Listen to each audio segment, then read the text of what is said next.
further ado, I'd like to welcome Dr. Robert Haddad and Brother Elia. Please give them a round of applause.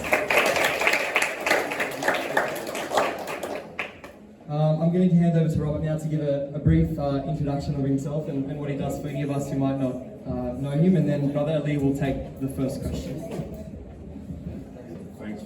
Thanks very much, Daniel. Many of you I know already, and as I hang around St Charbel's, I've been living in Bankstown, Punchbowl, back to Bankstown all my life. First picture of me as a young person standing up is in front of Bankstown Square while it's being constructed. Still got that picture. In that picture, I am wearing a pair of trousers which is too short for me, which means nothing has changed in my life. I've always had that issue. But I was a public school student, went to Greenacre Infants, Greenacre Primary, Punchbowl Boys. Punchbowl Boys was not too bad in my day, from 1976 to 81, but it began its decline then. I trained to be a lawyer. I studied law at Sydney Law School from 1982. I should have finished in 85, but I had a terrible depression, and the effects of that depression delayed my completion of that degree for another 3.5 years. But that was a turning point in my life. It was during that period when I was struggling to finish law school, and I had a few jobs in law with the Supreme Court Justice in 86, law clerk in 87, early 88, Westpac Banking Corporation, Legal Services and Legal Division, 88 to 89. My life changed profoundly in that time. Even though I always had some religion, religion became much more important for me in that time, and that's why I began to lose interest in the law career, not because there was anything wrong with it, but I just wanted to do something for God in my life. The moment, I can tell you the moment, it was around August 25, 1989, and I was in the midst of another issue in my life, health issue, and the barrister came up to me and said, "Robert, we've got this case we want to settle out of court. So study the brief and I'll come back to you and give us your suggestion how much we should offer this woman to settle out of court." About 3 hours later he came back and I said, well, I was going through the file, and the file was literally that big, that thick, almost like 12 inches high. And I was on the side of the little old lady versus Westpac Banking Corporation, and I thought we were in the wrong and she deserves to be paid out, etc. And the barrister said, "What do you think?" And I said, "Let's offer her 80,000. And he said, "We don't normally start that high, Robert." And in my heart at that moment, I said, "I'm not giving my life to the kingdom of Westpac." They are the very words I said in my heart. Within a week, I had the job at St Charbel's College. I had no idea that I was ever going to be a teacher, nor did I want to be a teacher. But when I went to visit Father Anthony Dolmy, I hope he's better now, but he was at AIS at the time in the monastery, and I was having a chat with him, and I said, "Father, I've finished my law degree. Have you got anything for me to do here?" And he offered me a job in the school. And I took it. And 3 days later, I had the interview with the first principal, Father George Sutler. Is he still alive, Father George Sutler? Do you know? Anyway, he just said, "Robert, you're going to start teaching year 7 and 8 geography, religion and history, and you're going to start at the beginning of 1990. And I never looked back. That moment, my heart just expanded. It exploded for this teaching vocation, and I've been in. I'm now in my 33rd year. I did 15 years at St Charbel's. And they are the best years of my life. I gave the best years of my life, and I was never happier than when I was at St Charbel's College in that 15 years. Since leaving, and I didn't leave on my own accord, to be honest, but I won't go into that in detail. I did 4 years working in the Archdiocese as the Director of University Chaplaincies, then 4 years as Director of Confraternity of Christian Doctrine, and now I'm in my 10th year at Sydney Catholic Schools office, looking after staff faith formation, youth ministry and family evangelisation. I'm loving the work.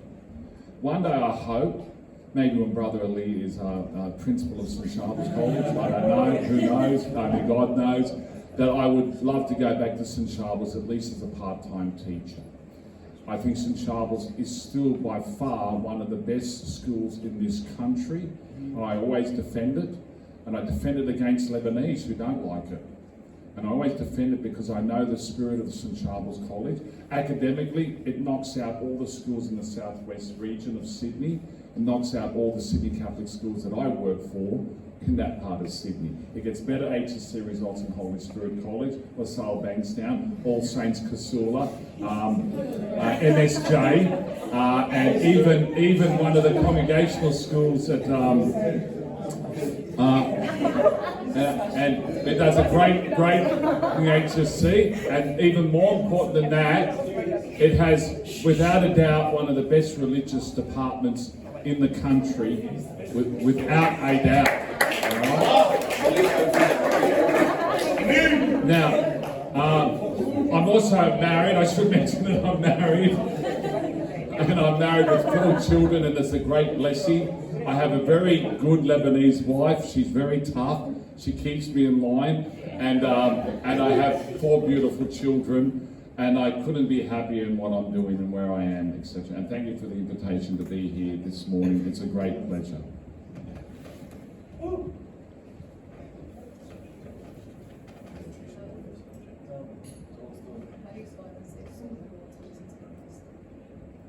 So the first question is, how do you silence the external world to listen to Christ?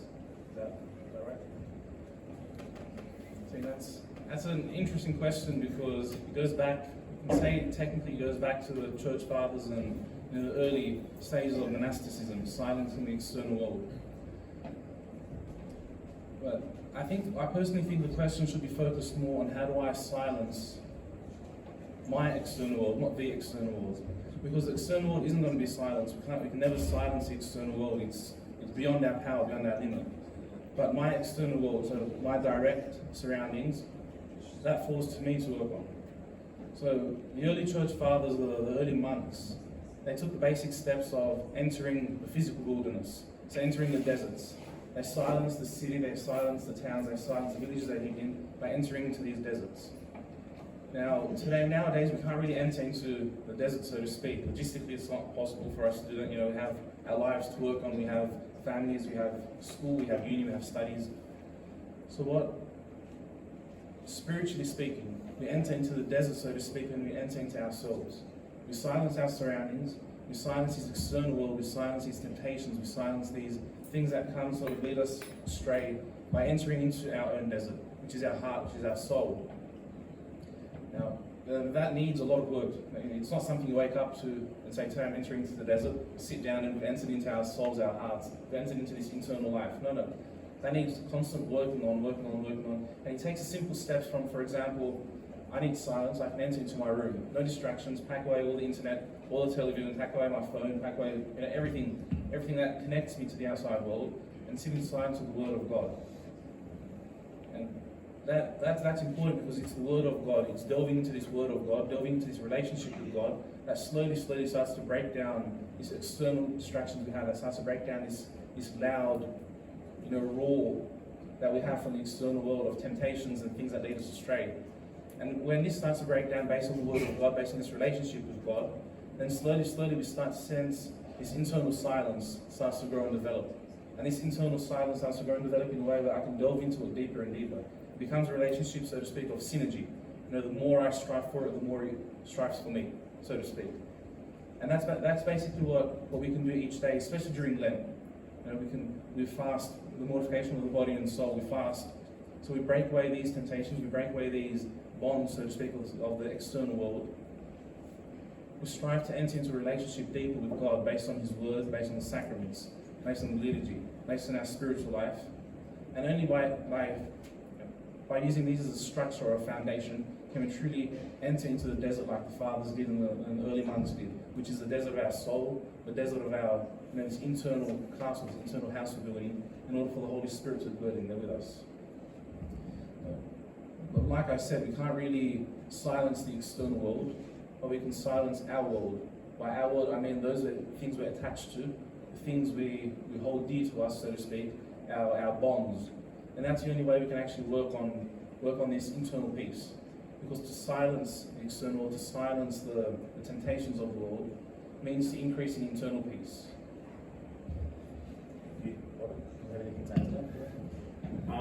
Well, I think that was an excellent answer.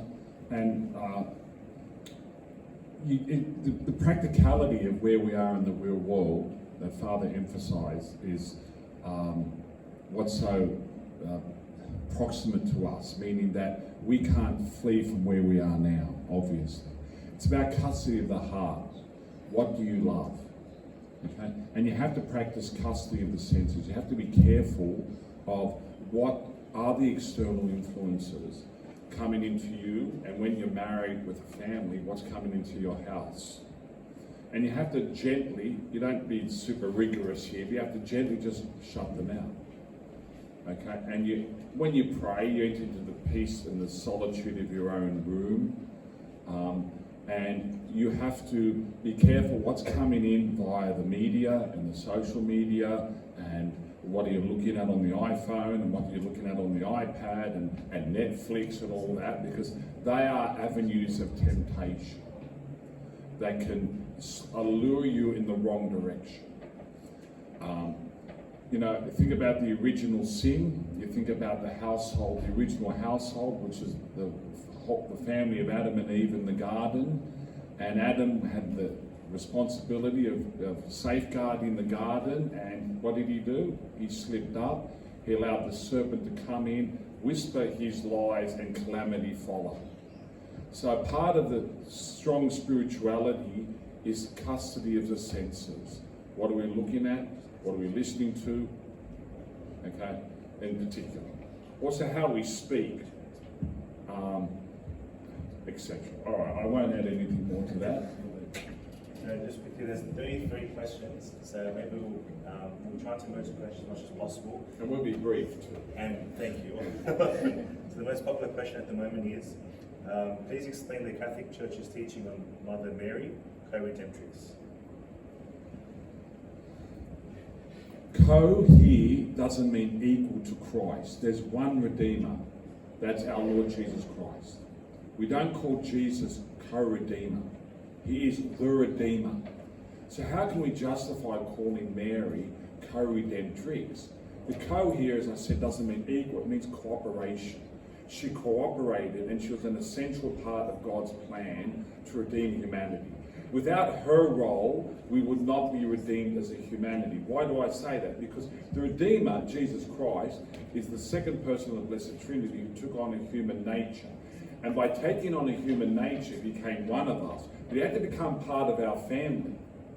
He had to be more than just have a human nature. He had to be a member of the family of Adam. To be the last Adam, as St Paul calls him, to represent us on the cross and to offer a sacrifice, a perfect sacrifice that's infinitely meritorious to God the Father, to do the reparation for the original sin and all the sins of the world. He could not have become a member of the human family unless Mary said yes, so that he could get his human nature from Mary. Without Mary's yes, the Messiah could have come into the world, just appeared out of nowhere. God could have redeemed us in any way he chose, but out of justice came mixed with mercy and God's grace. He had to be a member of our family. And that, as I said already, was through Mary's yes, a free, total, loving, self-giving yes. And that's how she cooperated in the redemption of humanity. And that's why we can justifiably call her co-redemptrix. But it's not an equal status to the Redeemer. Christ is the Redeemer. Mary cooperates in that plan.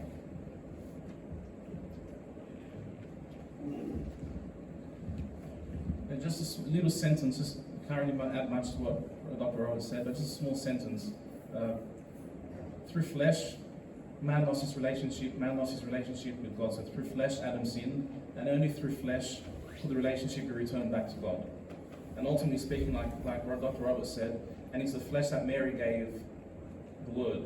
And that's why we have such, we hold Mary in such esteem. That's why she has so, she's the co-redemptrix, as Dr. Robert said, because without her fiat, without her ultimate yes, there's no flesh for God to take. There wouldn't have been no flesh for God to take to become man. Thank you. My next question is for both of you guys. So, what do you think about marrying young, even if finances are not sufficient enough?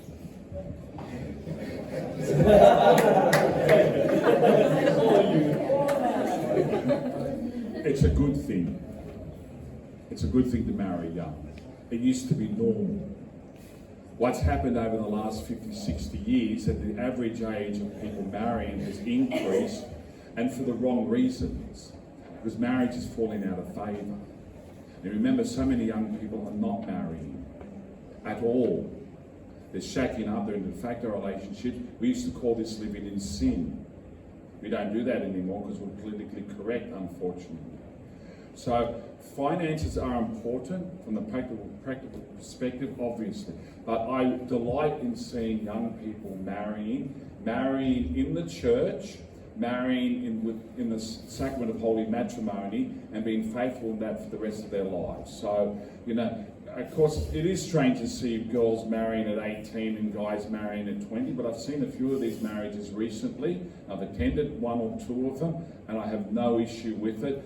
They'll work out their finances in due course. When I got married, when I was close to the age of 36, when I got married, okay, I was terrified about the finances. But what I prayed about, that God would look after me, and there is such a thing as providence. God will look after you. And I can say now, 22 years later, I was definitely looked after providentially from the financial perspective. Like Robert said, you know, marrying young is traditionally the way to go. No one would marry old. You know, an older person getting married back in the day, that would have been something frowned upon. What's wrong with the person? What's wrong with this girl? Why is she so old? What's wrong? But nowadays it's been normalised, and we have to sort of focus back on the importance of a young family, the importance of raising children, the importance of having children in the church. And a young family can actually help with the church, you know, declining population, declining church attendance, declining, you know, faith. A young family can actually help start to reverse these things, which is important these days. And focusing on the finances shouldn't be an issue, because, you know, I hear my grandparents used to say, our parents used to say, Allah be better, God bless us. And if you have the intention, if you have the faith, and you have faith in Him, and you're raising a proper Christian family, then God always provides. And that's what we believe in, the divine providence. And outside of that, you know, we can't provide anything for ourselves, for our family, by our own. It's God's providence that always provides, and that's what we have to focus on. Alright, so next question. Remember, if you like the questions, please like them. It makes our job easier. Is there any indication that they like the answers? Yes, there is. So everyone who has their phones can vote there. Alrighty. So both of you, is it prudent for us to be speaking often about our diets?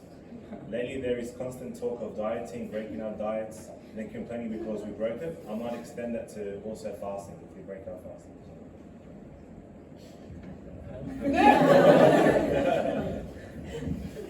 I'm on a diet. I've lost 12 kilos since the beginning of 2020, and I've kept it off, and I regulate every day how much I eat. But it's not something, you know, why do you need to talk about it? It's a private thing. For me, it's from a health perspective, to make sure that I sadly don't go the way of my father, who died at the age of 58 from a heart attack. And I'm now 58, and I don't want to go down that road. Fasting is when we diet with a spiritual intention. And these type of spiritual activities are not something we should be boasting about. We keep private. Because St Teresa of Avila once said, you lose all your merits when you boast.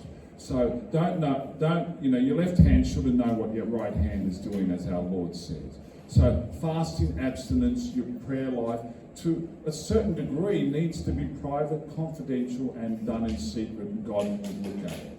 Okay? If you fail in your diet, which I do sometimes, and you fail in your fasting and abstinence, you don't despair. It's like all things, you repent, you say sorry, and you get up again, and you recommit again. I don't think I can add much more to what Dr. Robert said. I agree wholeheartedly with his stance on fasting as a spiritual endeavour, and anything spiritually, all our prayer life, anything spiritually, our relationship with God, that's a private matter, a confidential matter. And boasting basically destroys this relationship, because what is boasting in the end? It's a sense of pride. It's one of the cardinal sins. So I agree with Robert. So fasting is a private matter and should remain. I should really discuss the spiritual matters, or our spiritual endeavors, our spiritual life openly, because of boasting. And about the dieting part, we can discuss dieting, in my opinion, to a certain extent. We can encourage others, but in the end, it is a private matter. In the end, it can lead to pridefulness or boasting. We should always worry about it. We should always take care of that, not to end up there. But encouraging others, that's always a good thing. Because nowadays, one of the massive issues is weight and health. So encouraging others is always good. Thank you. So the next question is, can you please explain natural family planning and when it is allowed to be used, when it should be used? It was directed at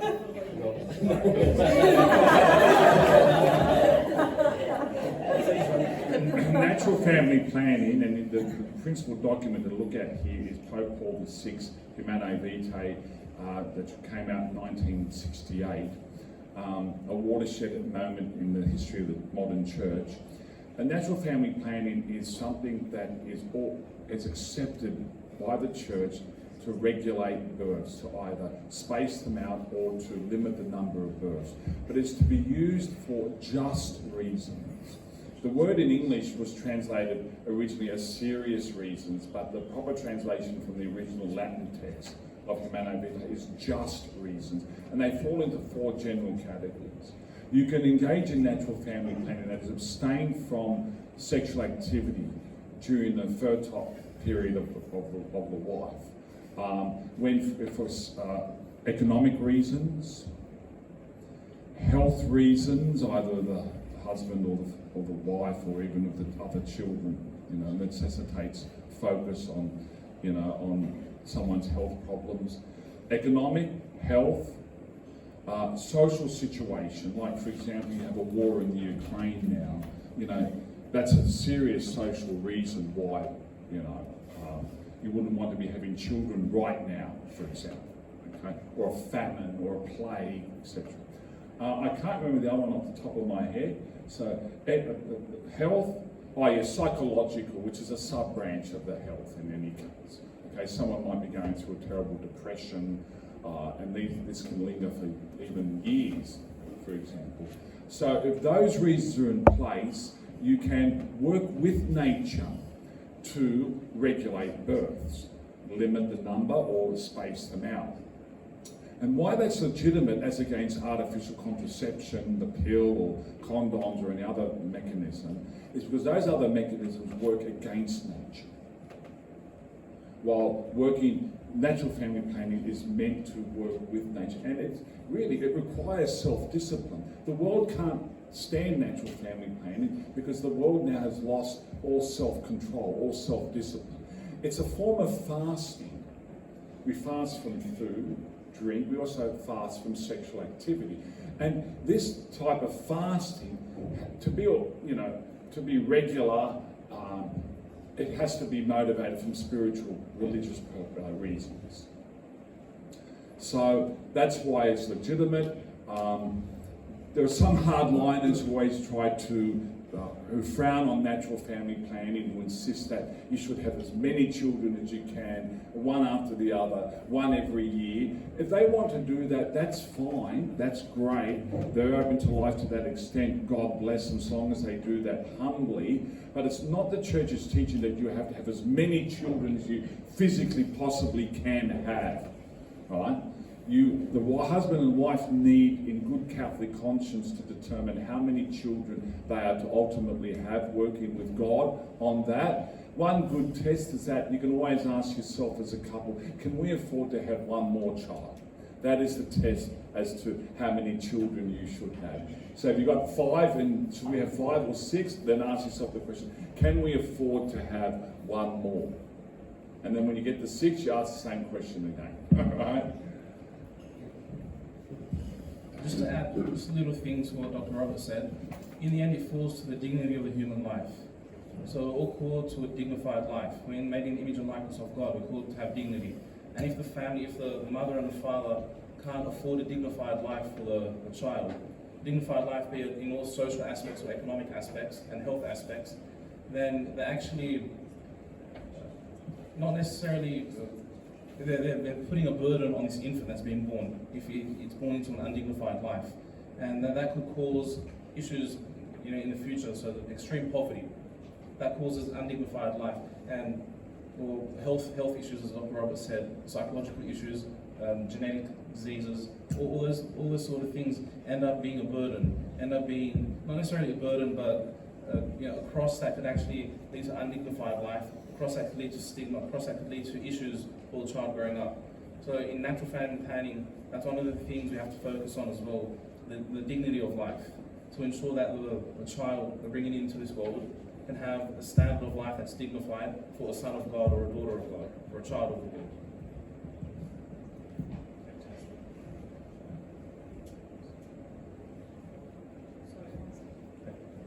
Alright, so the next question is, if it takes full knowledge to commit a mortal sin, do non-believers go to heaven? Theoretically, if they're not committing mortal sin, and if you link in confession, how specific should we be in confession? I touched on this topic yesterday about the possibility of salvation outside of the church. Since I touched on it yesterday, I'll let Dr. Robert give his take on this. So the core of the question is, can a non-believer get to heaven? Correct. And there's another question, we might as well bring it up, which was the dogmatic. The question is that sentence dogmatic? Extra ecclesia. But yeah, well, extra ecclesia nulla salus. Outside of the church, there is no salvation. Is certainly dogmatic. But how do you understand outside of the church? So all of you are baptized. You're Catholics. You're Maronites, and you're visibly a member of the church. But what about someone who's not Catholic or not Christian, and any degree of other belief system or non-belief system? Can any of them be a member of the church? Anyone in God's grace, anyone in friendship with God, is a member of the church, not necessarily visibly, but invisibly. Okay? Known to God only. Now, anyone who's in good faith, that is sincere, trying to do the will of God as they know it, even though they objectively are in error to one degree or another, trying to follow the law that they know and be faithful to the graces they receive. And the first law that they would know is a natural law inbuilt in all of us, whether we're believers or not. Do good and avoid evil. Everyone in the end is judged according to their conscience when they appear before Christ and one-on-one in their particular judgment. So if you are in good faith, sincere, trying to do the will of God as you know it, trying to follow the law that you know, right, then you can be in God's grace and you're a member of the church, but invisibly. Okay? And if you die in that grace, in that friendship, innocent, error, yes, but innocently wrong, then you can go to heaven. That's the God that the Catholic Church believes in. All right? Who is to make that judgment call in the end? Well, I can't. None of you can, because none of us can enter into the hearts and minds of any particular individual. Only God can make that judgment.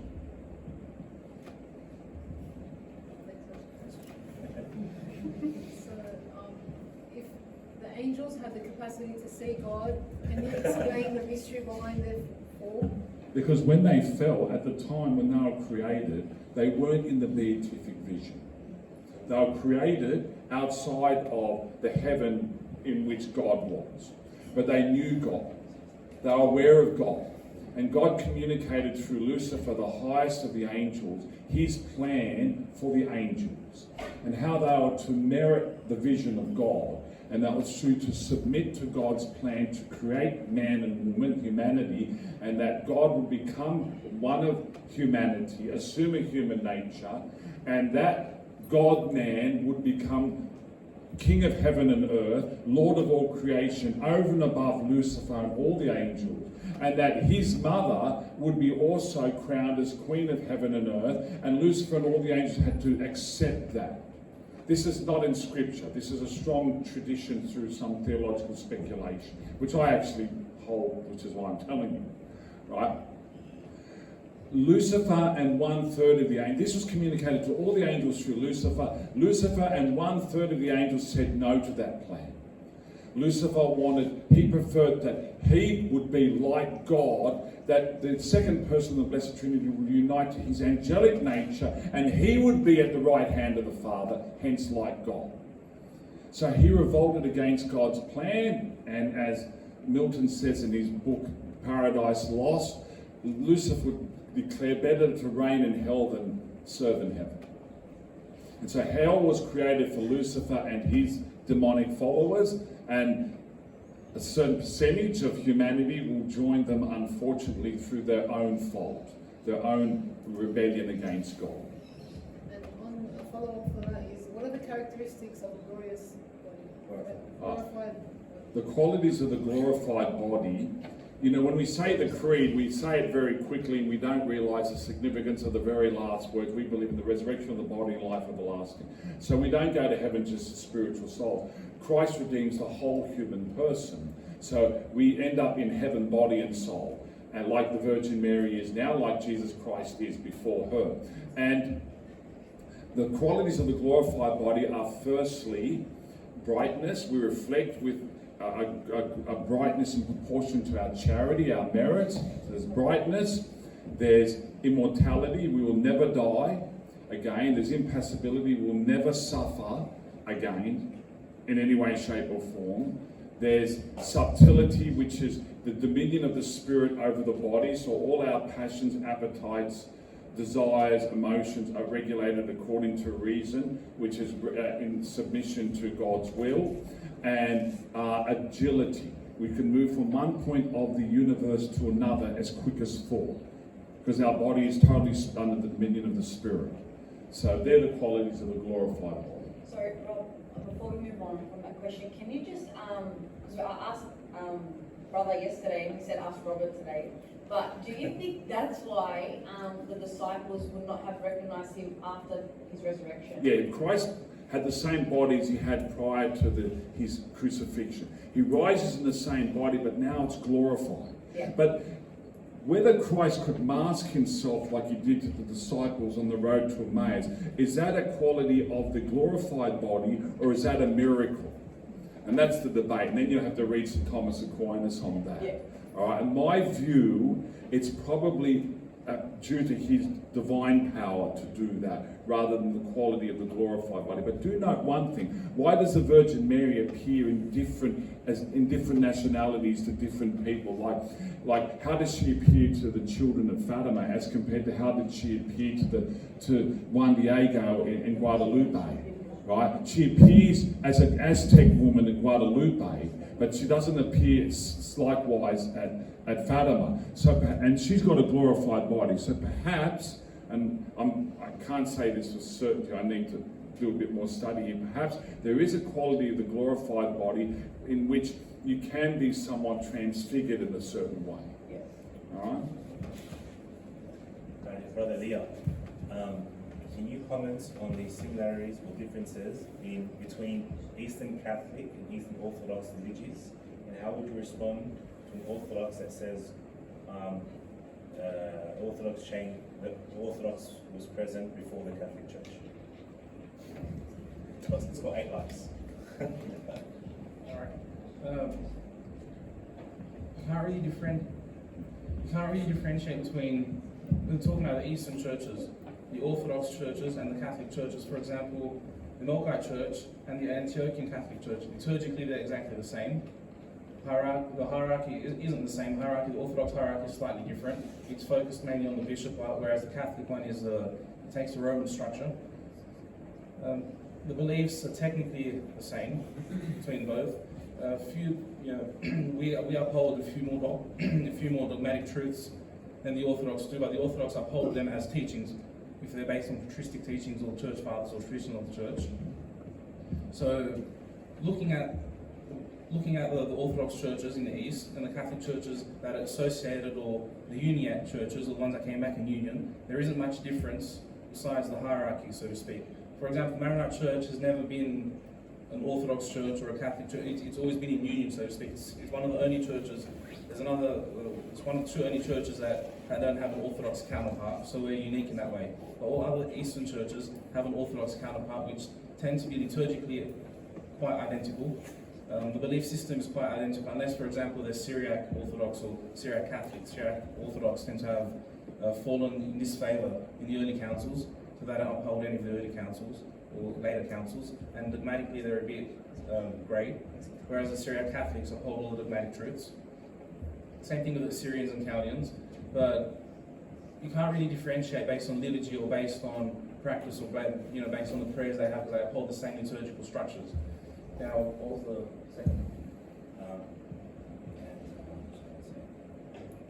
And some differences in the liturgy. So, the example here was, why does the priest face the tabernacle east and the south, and flies and faces the congregation? Was that The south, so comparing liturgies. So to compare the liturgies between both, the example given was ad orientem versus populum. So towards the tabernacle or towards the congregation of people. In the Eastern traditions, so for example, we take the Byzantine traditions of the East, they have the iconostasis. So iconostasis is the screen, the icon screen, that separates the Holy of Holies and the general congregation. Now, to be specific, behind the screen, depending on who's celebrating the Mass there, it can in some cases be versus populum, so the celebrant can actually be seated behind the altar towards the people and celebrating behind the screen. Or it can be ad orientem generally, where the priest stands facing his back to the people and facing the Holy of Holies or the sanctuary. That's the Orthodox, in the Orthodox traditions. In the Catholic traditions, for example, in the Maronite Church, we have versus populum. Now that's arguable and that's debatable, as it's quite controversial, because if you take the oldest form of worship, the oldest form of worship was the supper itself. It was a supper around a table, a dining table. So it was generally, you could say, versus populum. But as tradition evolved, as liturgical practices evolved, as the structure of the church itself evolved, and theological understanding, we see in the West the focus on ad orientem emerged. So ad orientem towards the east, so turning the back to the people, facing the true east, which is Christ in the tabernacle wherever he is. After Vatican II, it was opened up again with the liturgical reforms, that where it's seen fit, it could be versus populum or ad orientem. Now, that doesn't take away from the celebration of the Mass or liturgical celebrations at all. Spiritually, it doesn't take away from it. When truly understood in its essence, both have merits. Both have deep merits. Both have deep advantages, and strong advantages for the faithful. When liturgically abused, both can be detrimental. So, I can't comment today on which is better, which isn't better, because like I said, they both have advantages. They both have disadvantages when abused.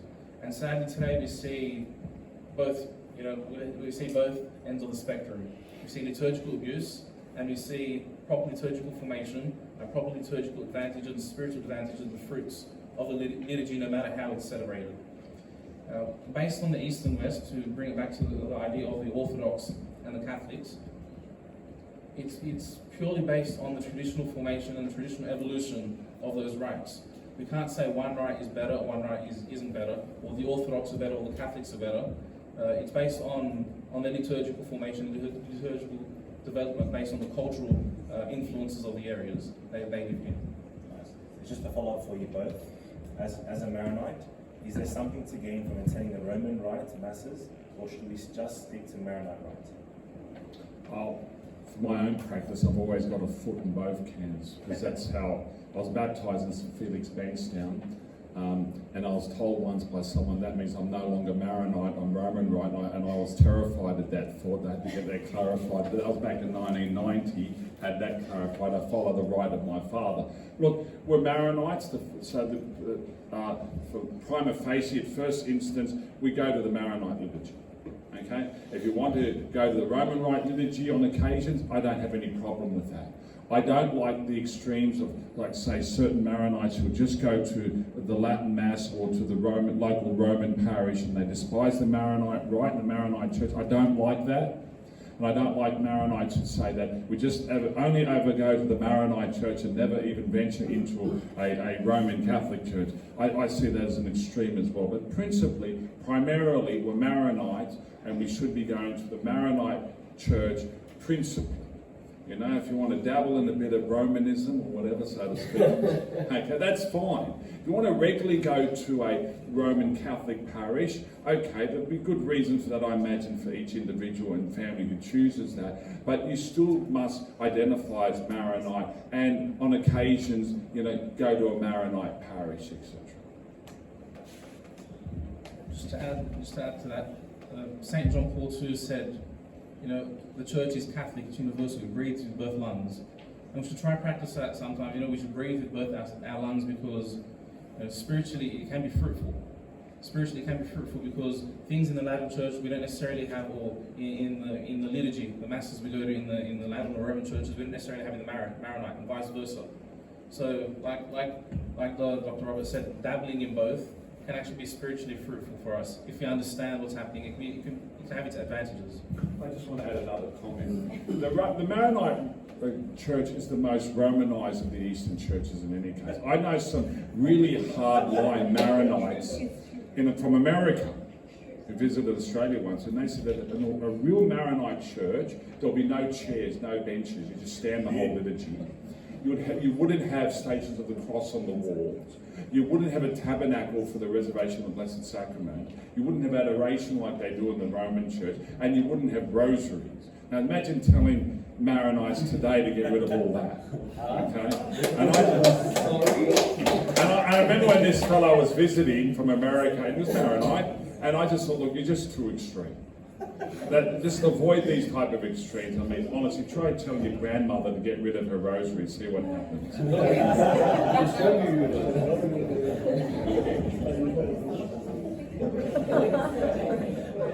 So next question is, how far is too far in regards to sexual sin? How you know when it becomes sin? And follow up for that is, how you know when to break up, or do you keep looking for it?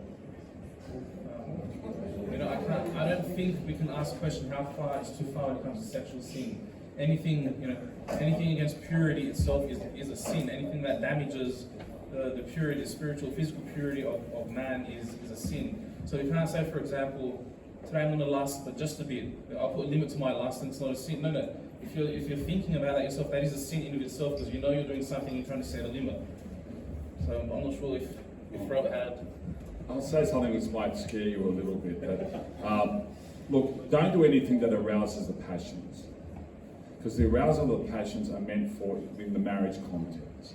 So, I mean, when you're courting, when you're engaged, when you're in love like that, of course, you can do some innocent things. You can hold hands, you can kiss each other on the cheeks, you can hug each other, but don't do anything, any form of words or touching that will arouse passions, that will take you down that slippery path to sexual sin and disaster.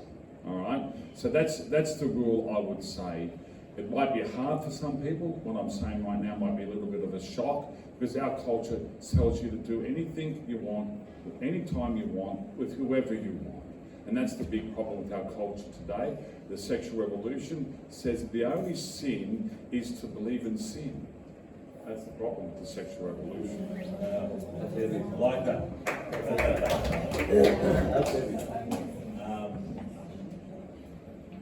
Okay. For both, what is your advice for an 18-year-old or for a youth member that is trying to move into their faith, but friends are not aligned with church teaching? So maybe touching on vocation as well. Well, they're your friends. You try and stay friends as much as possible. Okay? It is hard. For an 18-year-old to say, hey, I want to start being religious, I want to get involved with my parish, I want to do things with the youth group, that's freaky for most young people today. It's weird. I mean, when I worked at Westpac Legal Services, I was called weirdo, because I would sneak off at lunchtimes to St Mary's Cathedral up the road. All right? You have to be brave, but if you stick to your guns, and you'll earn their respect. I earned their respect in the end. One of them said to me when we were sorting out legal documents at the table, he said, look, Robert, I wouldn't do what you're doing, but I really respect them. So with these friends who aren't religious, who'll be leading lifestyles which will be contrary to our faith, get them to at least stay friendly with them, be convivial with them, and set the example so they see that there is something out there that is different, that is substantial, that is real, that has integrity, that's authentic, because you never know what might happen to them in their lives in the future, how they might change, because God continues to work on them, even though they might not believe in God, might not pray to God, might not care about Him at all. God is still working on them, and you can be an instrument of God in their presence to set some type of good example that would stick with them in the future. Just building on that just a bit, we don't have to, nowadays, we don't have to go around Bible bashing people. I mean, this is a truth, this is a faith, accept it, I'm becoming deeper in my faith, you have to do the same thing. No. We're called to be the light in the world, light in the darkness. So if we're truly living our faith, we're truly living this relationship with Christ and God, our actions, our words, the things we do, the way we live, this becomes this beacon and sign. And hopefully by the way we act and the way we live, you can instill a seed, just a small seed, into the hearts of those around you, to your friends, or those that don't believe. And in the future, who knows? In the future, that seed might germinate, might grow, might blossom, might give fruit. So, living the faith unashamedly. So, living the faith and not being embarrassed about it. That's the most important witness to give today in this world. Amen. Next question. How do you achieve modesty in all aspects of your life, like gym, age, for both men and women? Okay. For beach, don't wear bikinis. Wear shorts, board shorts, and I'm talking about men and women. Wear shorts, and for the women especially, wear a t-shirt. Okay. If you don't agree with me, okay, but that's my view. Okay, remember, Our Lady of Fatima said, there will appear in the world fashions that will greatly offend God. This has come true. All right. So, in the gym, I go to the gym once a week. Used to go twice, but I'm struggling. I go once a week, and honestly, some of the women who dress there, they're provocative. Yeah, sure, that's not an excuse for men to do anything wrong, and it's up to the men to control themselves. Absolutely, to control yourself. Don't look. But some of the women who go are definitely dressing provocative. Some of this gym wear that's now out there that's very fashionable just wants to be as tight and as skimpy as possible. And if you're a young woman going to a gym, you're responsible if you provoke sin in that manner. So go to the gym, dress modestly, nothing tight. You don't want to be a dag and a nerd. I get it. I understand. That's fine. But you can buy gym wear. You can buy swim wear. That's fashionable, right? That's the latest labels and all that you pay extra to get that name on there on your piece of clothing. But don't have anything tight and don't have anything skimpy. And that's the basic rule.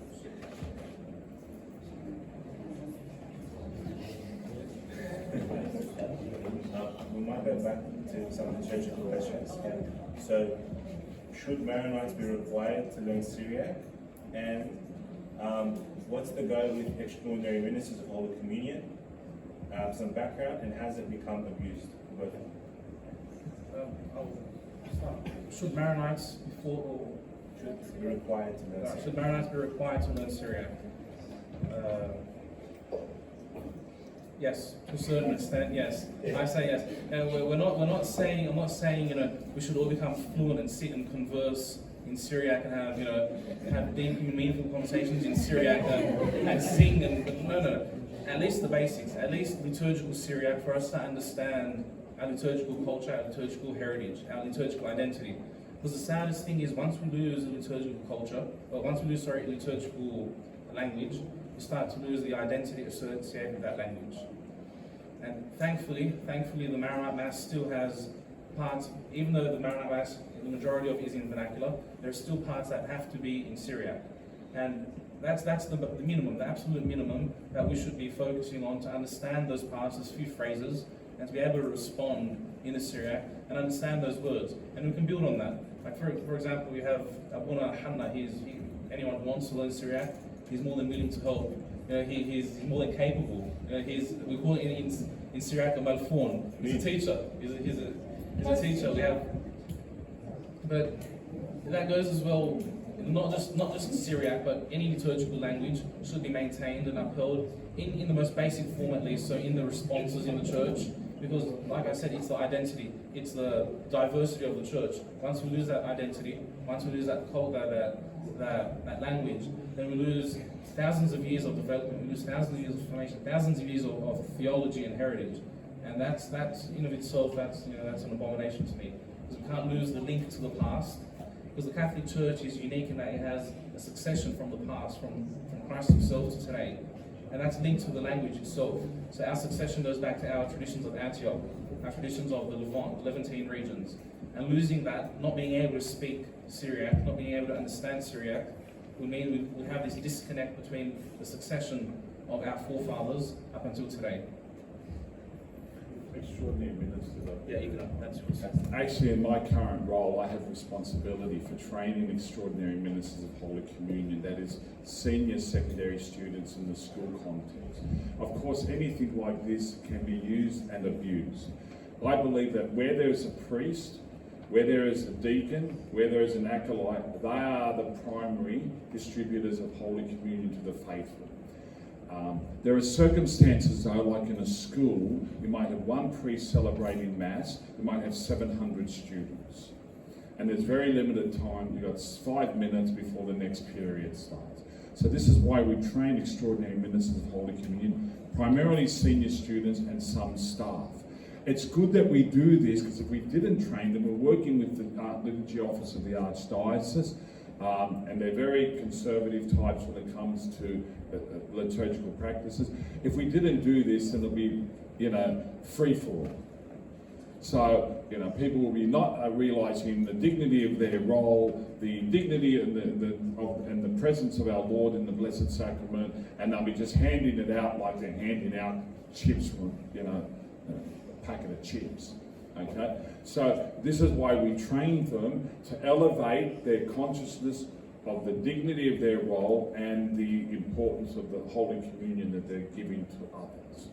And of course, it has been abused. I don't like to see priests and deacons and acolytes just sitting there doing nothing and letting lay people hand out, acolytes are lay people, but if they're there, they should be distributing communion and not just let the lay people do it. What's Syriac from Aramaic? Jesus like Aramaic. Why Syriac and not Aramaic? Syriac is a dialect of Aramaic. So Aramaic is a mother tongue, mother language, and Syriac. So we have East Syriac, West Syriac, and they have a number of different dialects. But Syriac is like saying English, but then in America, in Britain, in Scotland, in Ireland, in Australia, there's different dialects of English. And that's what it is. Aramaic is this mother language, which has different dialects and different ways of speaking. Speaking to the Mass, should we be kneeling during Mass? Also, at what points should we make the sign of the cross? And why do we say announcements during Mass? Should we be kneeling during the Mass?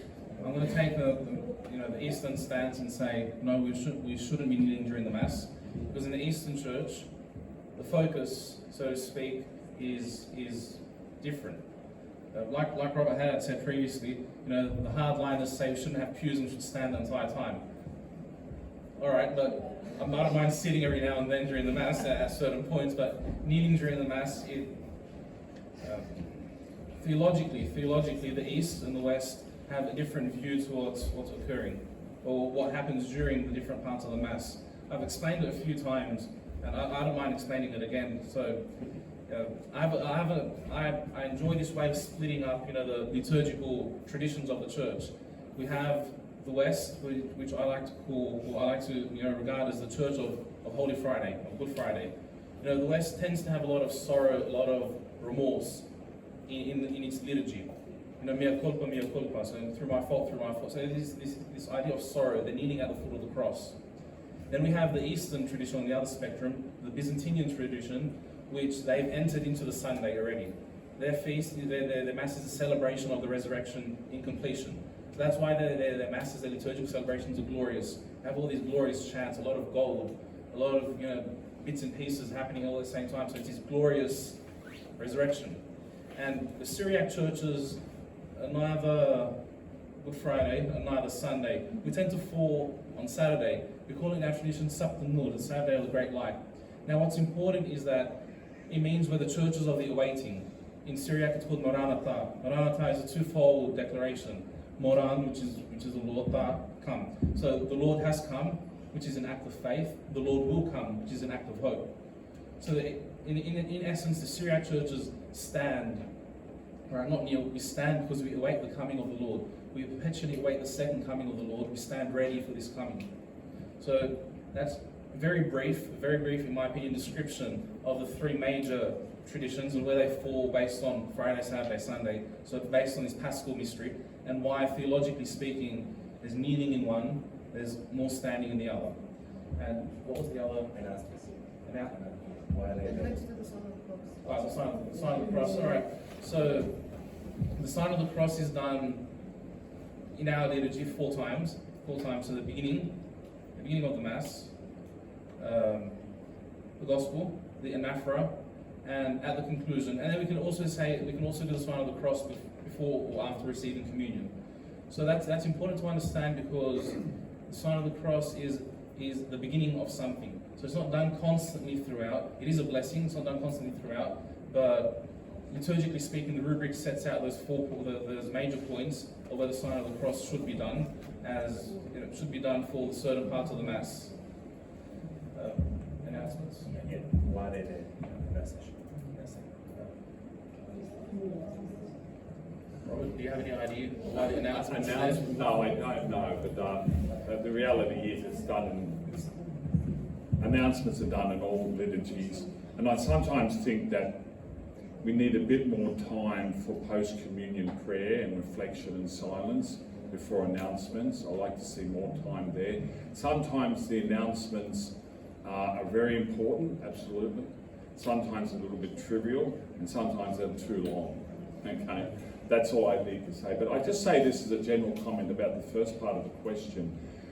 I tend to have this rule: follow the norms of the liturgy you're attending. So if the Roman Church kneels at the consecration and prays Our Father with their hands together, then you kneel and pray with your hands together. If you're in the Maronite liturgy and they stand during the consecration and they pray to Our Father with their hands open, then you follow those practices. You don't try and cross-fertilise or import into the liturgy, import into a liturgy a practice that belongs to another rite. That's my general rule, and I think that's what we should do, out of respect to where you are. Right. This question is for both of you. Maybe keep it to 2 minutes. But Rob, if you can answer this first, that's okay. Have you ever lost your faith along the journey? And how did you come back? It's maybe personal, so you don't have to answer. I've never lost my faith. From all I can remember, I always had something, but it was certainly very weak and patchy up until the age of 21. My first big experience, my first step up, I mean, when I was 5, I wanted to be a priest because I said to myself, that's the best way to get to heaven. I don't know if that's true, but that's what I thought. Bad decision. I didn't start praying until I was, when was I? 13, when my father went to Lebanon in 1977 during the Civil War, and I said I better start praying for him while he's in Lebanon during the Civil War.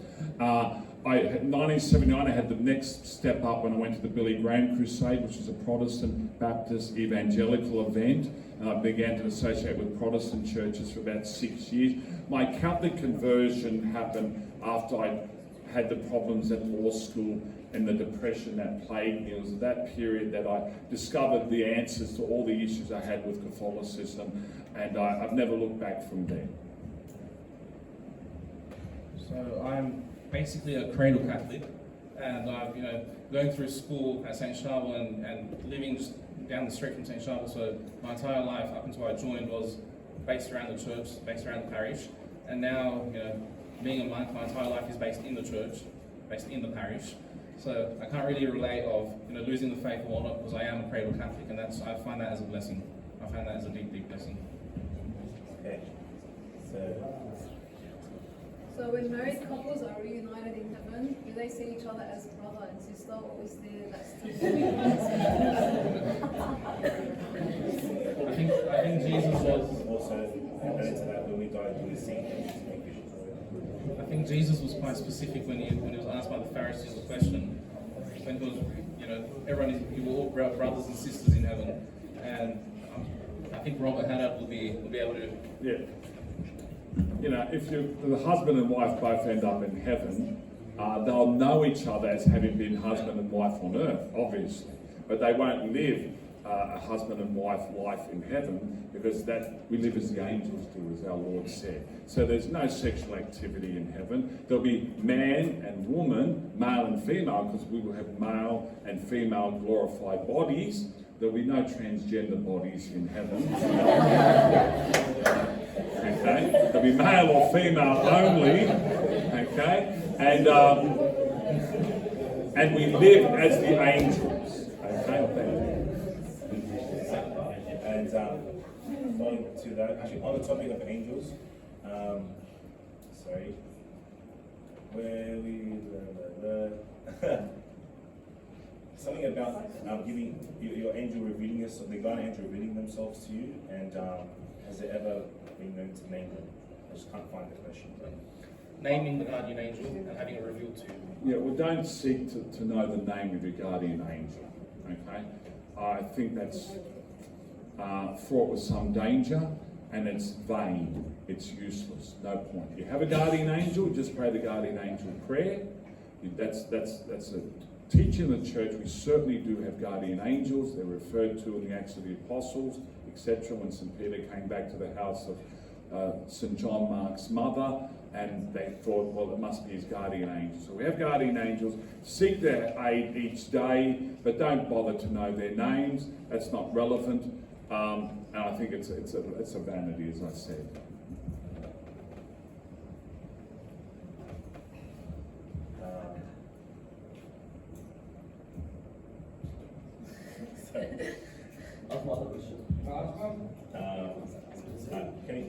Can you please explain why, this is how the question is worded, can you please explain why the SSPX are wrong and false in their teachings? Alright, so we probably have to go to the origins of the SSPX with Archbishop Lefebvre. Under church hierarchy and church teaching and canon law, no bishop can ordain a priest or a bishop without the authority of the church hierarchy. And the schism began between the SSPX and the... Alright, the SSPX, we'll just start. The SSPX is a society of priests, society of St Pius X, and it emerged after Vatican, around the late 60s, early 70s, after Vatican II, where Archbishop Lefebvre dissented, so to speak, with some of the things that were introduced by Vatican II, and aimed at maintaining traditional aspects of the church, traditional formation, and as they'd say, a saintly, priestly formation.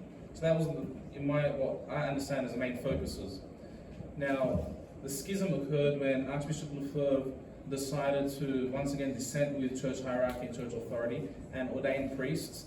And finally, he took a massive step when he ordained or consecrated a number of bishops. Now, that incurred a self-excommunication upon himself and upon all the bishops ordained and all the priests ordained by them. That was rescinded by Benedict XVI, if I'm not mistaken. Yeah, the situation, it was.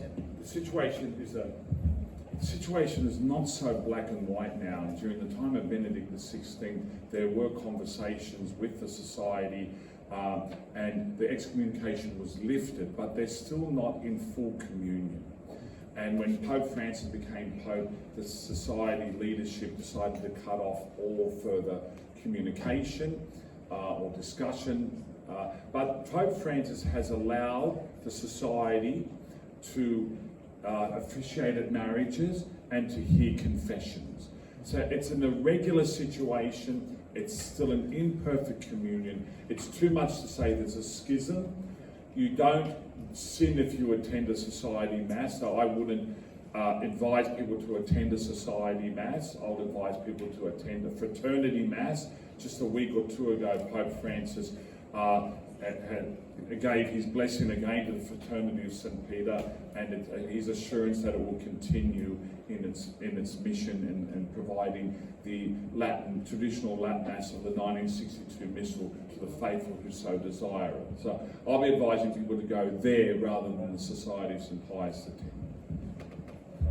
Just for those who don't know, the FSSP or the fraternity as Robert, the Fraternal Society of St Peter, they originally were part of the SSPX and they splintered off and came into full union with the church. They came back under the leadership and under the hierarchy and blessings of the Pope. So what Robert Haddad is saying is basically that if we want something traditional in the Latin sense, we can always go to them because they have the full blessing and authority of the church. So we're doing good for time. We have 15 minutes and we have only maybe seven or six questions left. If you have questions, You can raise it up, that's up to you.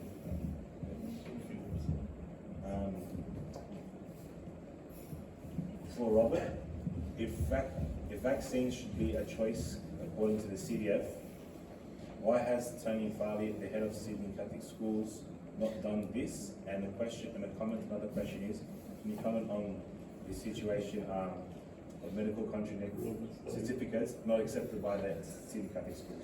Because the Sydney Catholic Schools is bound by a health order, because the health order of the state government of New South Wales mandated that all teachers, wherever they are, whether it be Sydney Catholic Schools or any other diocese or archdiocese in New South Wales, or any public school system or independent schools like St Charbel, etc., they mandated it as the law that anyone in teaching has to be vaccinated.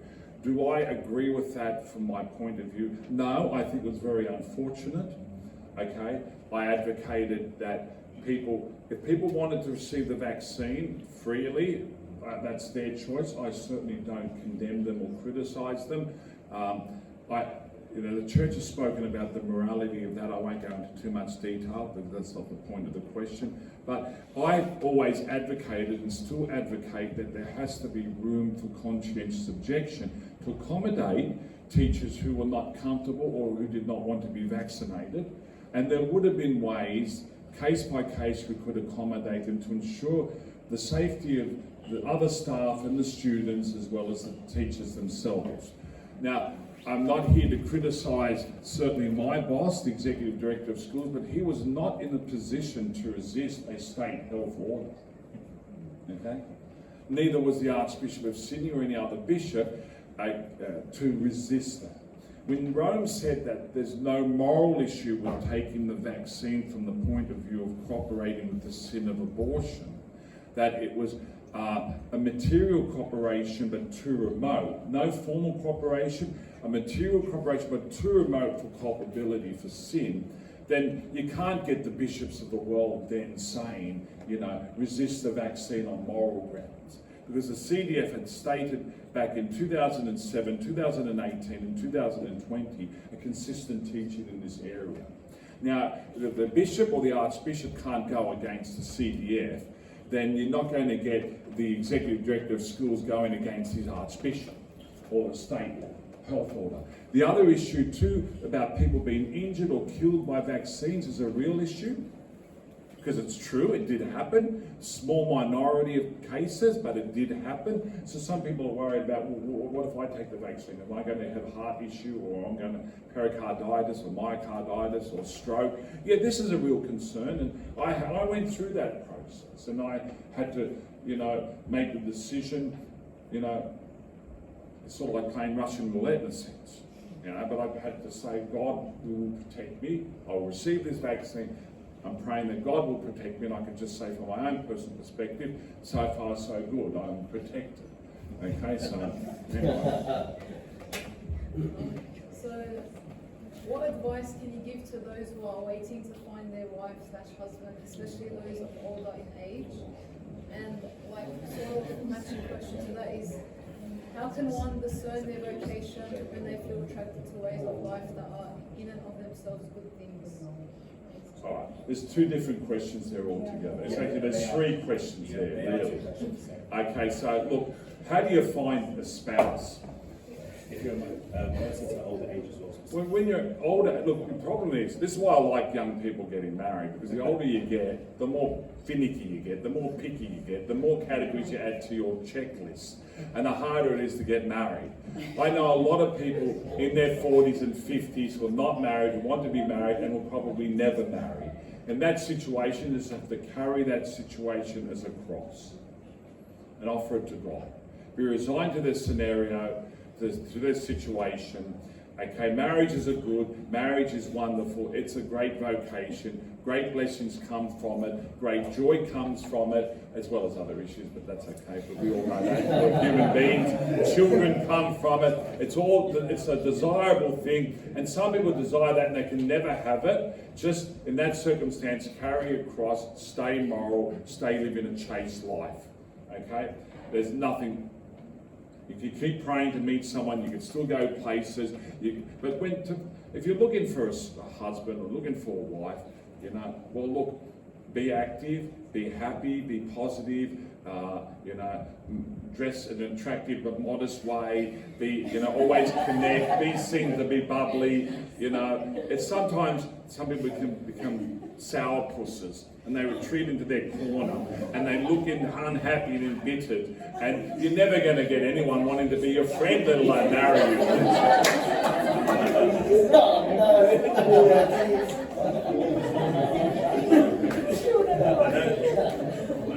This question comes up in retreat often. Sorry? There's 10 lives ago. No,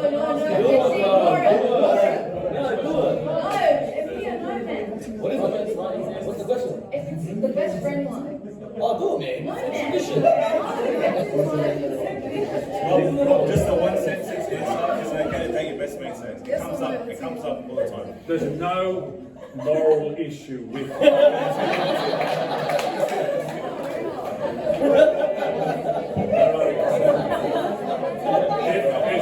Is it okay to marry your best mate's ex, or to go out with them? Well, they're an ex. So they're disconnected. Alright, guys, moving on. Just, there's 2 more questions and then we'll go to some rapid fire ones. One question is from scripture. Can you explain if there is any indication of suffering in John 8:12? I'll bring it up for you right here. And it says, again, Jesus spoke to them, saying, I am the light of the world. Whoever follows me will never walk in darkness, but will have the light of life. When the Pharisee said to you, you are testifying on your own behalf, your testimony is not valid. Anyone, should I keep reading for context? I touched on this briefly yesterday, and we all agreed that we'll have Dr. Robert expand slightly on this to see if there's actually any indication of suffering or not.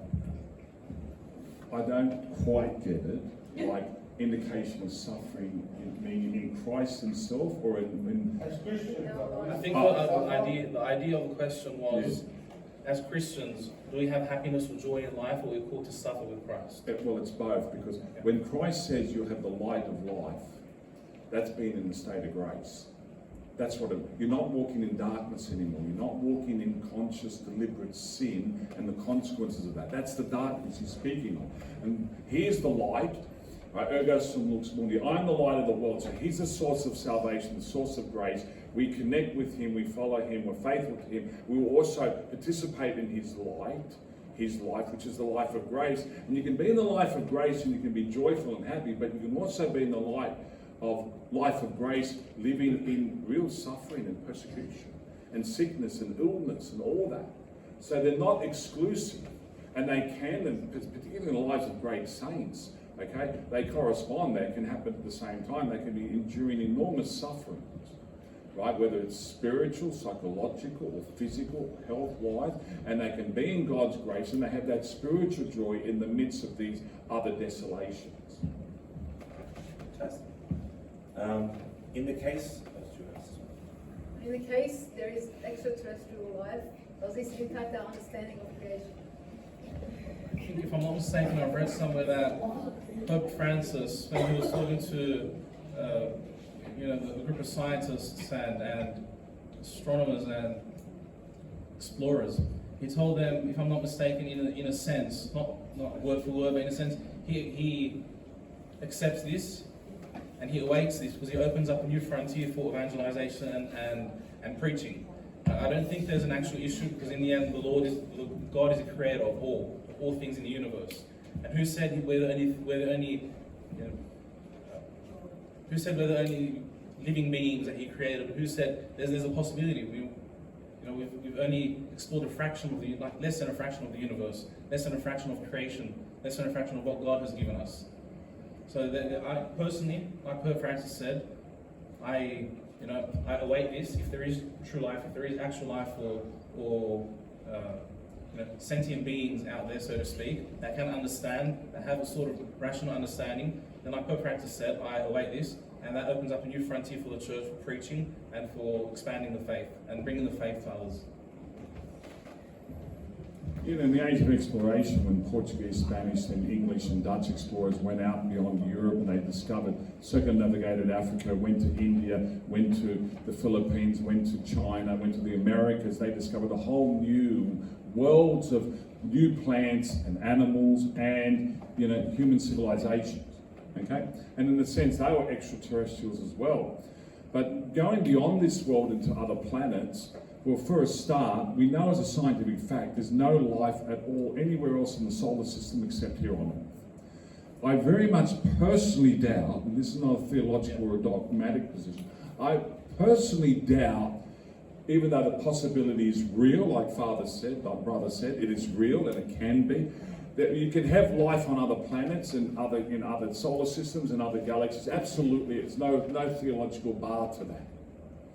Whether there is or not, I personally don't believe so. It's just a suspicion I have. It's about the uniqueness of the earth, in my opinion. But that's only opinion. I'm happy to be rebutted on it. The real issue is not whether there's microbes or plants or animals on other planets and other worlds. That's fine. The real issue is whether you've got, as Father said, sentient life, intellective life. Because if there are, say, intelligent beings on another world, then they would know God. They'll know their Creator. God would have revealed Himself to them. And they'd either, and one Jesuit priest I read once said, they'd either be in grace or not in grace. If they're in grace, they really wouldn't want to know us. And if they're not in grace, we really wouldn't want to know them. Okay, that's what he said. And that's a big issue. I actually don't believe in UFOs. I don't believe in these alien manifestations. I'm very, very suspicious of them. They're all post-World War II. With the advancement of technology, I think, at the risk of becoming a conspiracy theorist here, I think there is some type of conspiracy with respect to these post-World War II manifestations. I don't believe we're being visited by intelligent aliens from other worlds. I believe there's something concocted in, that's my personal opinion, happy to be rebutted on that, but that's where I stand at the moment. So just some quick fire questions, and then you can go to the audience. When someone calls the monstrance the sunburst, what do they mean? Alright, so the sunburst. So Christ is the light, the true light. He's the sun. When we talk about Br Elia and we face the true east, the rising sun, so that He who illuminates all darkness. So the monstrance is where in adoration we put the host. We put the host, that's the gold staff for it. Now, as I said, Christ is the rising sun, the true sun that illuminates everything. And in His glory, He's enthroned in the monstrance, and that's known as a sunburst, so the burst of light. So we stand in His light, because He's there, He's shining the light of truth upon us. Because in a sense, He's revealing His true self. It's like a transfiguration on the mountain, where He revealed His true self, His divinity, so to speak, the theophany was revealed, and that was revealed through light. And when Christ is revealed to us, we refer to it as a true light emerging, or true light illuminating the darkness in our lives. Yeah, when I first heard the word monstrance, I thought it was a very strange word, monster, or something like that. Actually, it's the root of that word is the same root that we have for the word demonstrate. Demonstrate, monstrance, which means to show forth. That's why we put the host in a monstrance, in order to show it forth to the people and for Him to receive adoration from us. What is myth? What is Mithraism? Mithraism. Mithraism is an ancient Persian religion that was taken by Roman soldiers from the east of the empire right across to the Western Empire, and it was a religion only for men, and that's why soldiers were attracted to it. And it's a dualistic religion, so it's Gnostic and dualistic, meaning that it believed in two equally competing forces in the universe. The good God, the evil principle, the good God created the spiritual realm, the evil principle created the material realm, and all that. And certain beings between humans and these gods, etc., demigods, as brother mentioned. But Mithraism had some similarities to Christianity in external rites. So I studied St Justin Martyr, and he referred to Mithraism in radical terms as being inspired by the devil to preempt Christianity, because they had water baptism in Mithraism. They also had what's called a ritual or sacrament, so to speak, called the Torabullium. Now, who's watched the movie here, Gladiator, with Russell Crowe? All right, when Russell Crowe goes out for the first time into that local stadium in North Africa, all the gladiators pass over a rain shower of blood, dripping.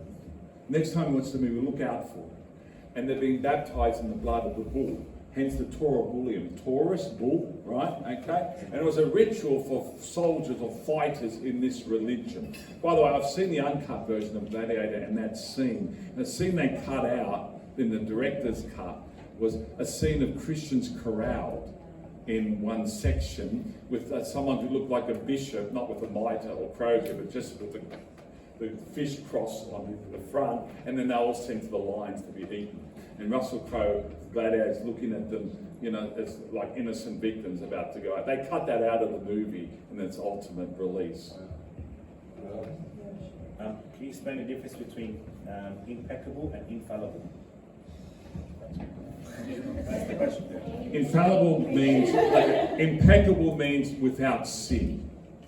Some Protestants in particular think when we call the Pope infallible, we're saying he can't sin. Not true. Many popes have. Every pope has sinned because every pope's a human being.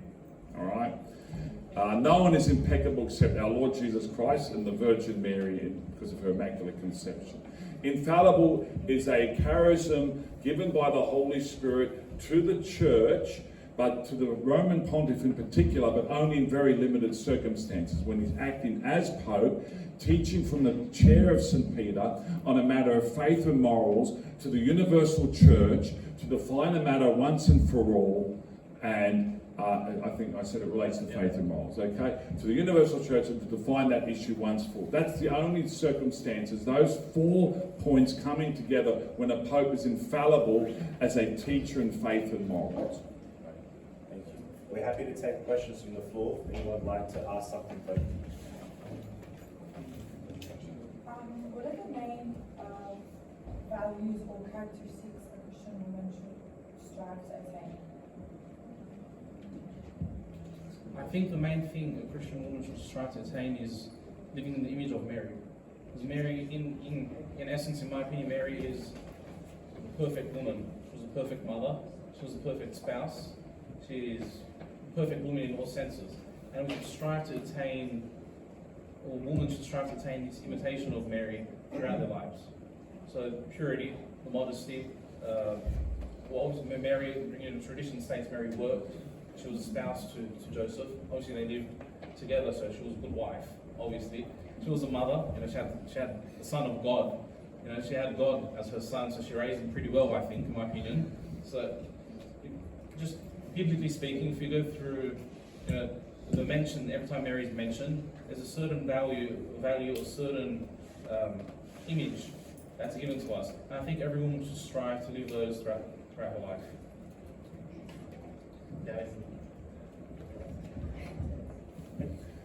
The words that came to mind when you asked the question were modesty and charity and sacrifice, and they can also apply, they need to apply also to men. Women are taught not to be modest anymore. They're told to be hyper-feministic and aggressive. And they're told to be careerists rather than people of service. And I'm not condemning all that. I'm just wanting to avoid extremes. Women in marriage, though, be strong and keep your husbands in line, and don't let them walk on you and humiliate you and abuse you in any way, shape, or form. But when you want to correct your husband, do it with love, not with anger or bitterness, because you will never work when it's anger or bitter. Right? It's always, you'll only get somewhere with your husband when you correct him as you should and do it gently and lovingly, okay, and with respect. And that goes the same for men and husbands with respect to their wives. Okay? Is the church that you're baptized in, like, say one of your parents is Roman Catholic and one of them is Maronite, if you're baptized in the Maronite church, does that mean that's what you pretty much are, and that's the church you should be visiting most of the time when you go weekly mass? I think we'll let Robert answer that because he gave an I example. went there. Yeah. I went through that myself. When I contacted the Archbishop's office at the time in 1990, it was Archbishop Khalifi, and he had his secretary. He told me, you follow the right of your father. That's the law of the church. Doesn't matter where you're baptized. I was baptized in St Felix, Bankstown, right? I'm not a Roman Catholic. My father was Maronite, and we didn't have St Charbels at the time. There was St Maroons in Redfern would have been the only one at the time. Yeah. This is just a follow-up in regards to the modesty. Yeah. So I've got two questions. Would you say it's acceptable for a woman to wear board shorts with a one piece? And that's in regards to the beach. And say, for example, at the gym, do you think it would be acceptable if they wear tights with a longer top? Yes, to answer your question, yes and yes. I need to have a look at it, but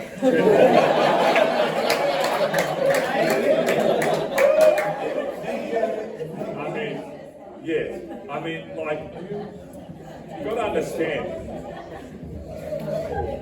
Really, you've got to understand men, right? The sexual potency of men is very high, young men in particular. Okay? It's a reality, and we're all distorted by original sin.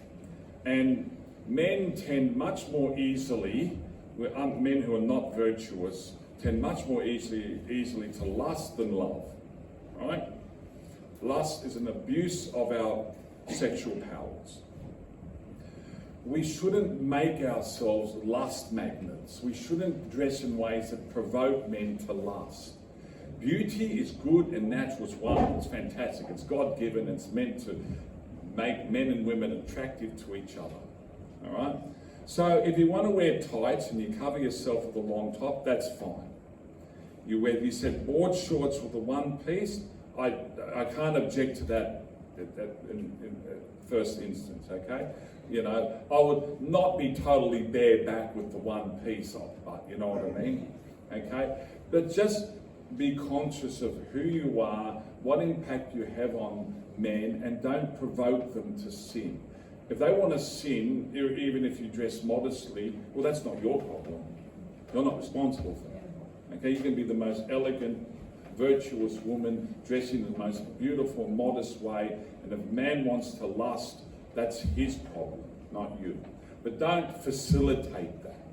Okay? Well, what if you have someone that comes back at you and says, okay, but like it's still like I can't control what they like, because you're saying that the male, right, that they're more provoked, like they can be provoked to lust if a woman is dressed immodestly. But what if you have a female that says, yeah, but that's not my problem, that's their problem? Well, you're going to have people say that, but you are contributing to the problem. You shouldn't be actively, consciously contributing to the problem. Now, of course, that type of response is a very secular response. It's not a person, in my opinion, who has much or any faith in their lives, right? And that's a common response we get today, right? But I really think, as a Christian, Catholic, Maronite, aware of the need to be modest, okay? And then you've got to contribute to it. Men too, You know, when you're going to ask me a question, should males wear Speedos to the beach? I say no. And someone wants, and Catholics have I've been called a prude and a Jansenist and things like that, but even by traditional Latin Mass Catholics, right? But, you know, go to the beach, enjoy the beach. I like to wear shorts. I like to wear, I think we need to wear tops anyway to avoid the sunburn and the issues related to skin cancer. It's time for, we've got time for one more question. Yeah, well, You can go if you want. he was standing in the back for a while, yeah. Okay. I'll ask you that. Yeah, so I was just going to ask, and I think it relates to everyone here, like, is there something, like as young people trying to follow our Lord with our whole hearts, is there something like spiritual burnout? And is there such a thing, and how do I avoid that? Like, is there such a thing How as about being you like go too first? spiritual? This is for I've both got of an you. answer, but let Yeah, Father's it's for brother both go of you, first. So, spiritual burnout. Yeah. So sometimes when, you know, as young people, we tend to enter into the faith more deeply. Right? We tend to set the bar a bit too high sometimes and say, we say it in the order when the novitiates are entering, you can't be St Charbel tomorrow. And it took St Charbel decades before he entered the hermitage. That's what we have to understand. Like, it takes sometimes in the spiritual life baby steps in order for us to improve our lives. And after a while, we turn around, we've taken massive leaps, and all we've done is taken baby steps. But this idea of spiritual burnout, you know, we probably face it because we see others in their spiritual life somewhere, and entering into the faith new as young Christians. You know, we tend to say, all right, we want to imitate them. Yeah, they've reached somewhere already based on the small building blocks they've put on their journey. Whereas we tend to dive into this spirituality or dive into this spiritual life head first. And it sometimes comes as a shock because we bite sometimes more than we can chew. So we're entering this spiritual life more than what we can chew, and like you said, it ends up being spiritual burnout, or we become disheartened because we don't experience things, or we don't, you know, gain the graces that we expect to gain because we haven't built the foundation, and we enter into something spiritually that's a lot more complicated, a lot more dense, or a lot more advanced than what we intend to enter into. I think burnout happens when we're trying to do too much. Okay? When we convert, we have a level of enthusiasm, which is good. Okay? Enthusiasm is from the Greek, being filled with the Spirit of God, or being filled with a spirit. It has an ancient Greek background to it, but it's a Christian understanding to it. And with enthusiasm without prudence can lead us into problems. That's why we need good, experienced spiritual directors, lay or religious and priestly, right? Because sometimes we think, oh, that person's praying 15 decades in the rosary, so should I. That person does 30 minutes meditation a day, so should I. That person does spiritual reading and is reading St Thomas Aquinas in Latin, so should I. Right? Okay, right. That enthusiasm is good, but what you have to avoid is just doing things because other people are doing it, because it's an expression of pride. I want to keep up with the Joneses in the spiritual life. You must find the level that's appropriate to you. You might say, okay, 15 decades of the rosary is great, but I'll only pray 5, that's all right. Maybe only 1 decade a day, that's still good. Do you have to go to Mass every day? My friend does, but maybe not you. Maybe it's not for you.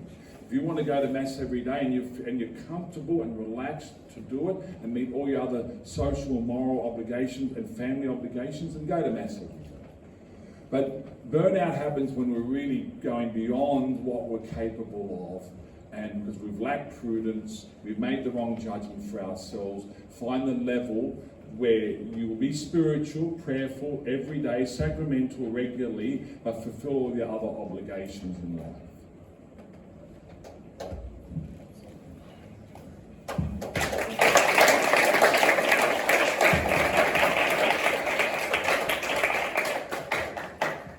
Brothers and sisters, the pool of knowledge which we have sitting before us today is almost really unprecedented. I think we're really blessed to have the opportunity to ask really anything on our mind religiously or otherwise, as they've demonstrated today. So could you please give another round of applause for Pastor?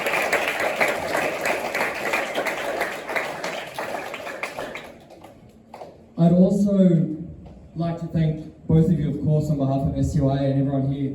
Specifically, brother, having you around so often amongst your busy study schedule and being a young example of vocation in our Maronite faith really is something special we have at St Charbel's and with all the bunks. So on behalf of SUA, I'd like to offer this as a token of our appreciation for your time here today.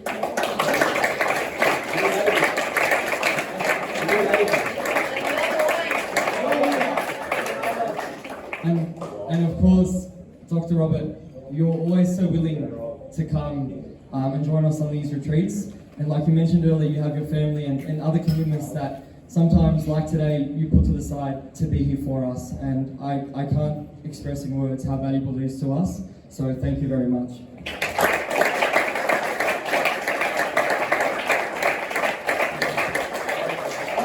Don't I get a wine bottle? No, because you have to drive back. Yeah. All right, guys, thank you so much. Let's head in next door for lunch. Yeah.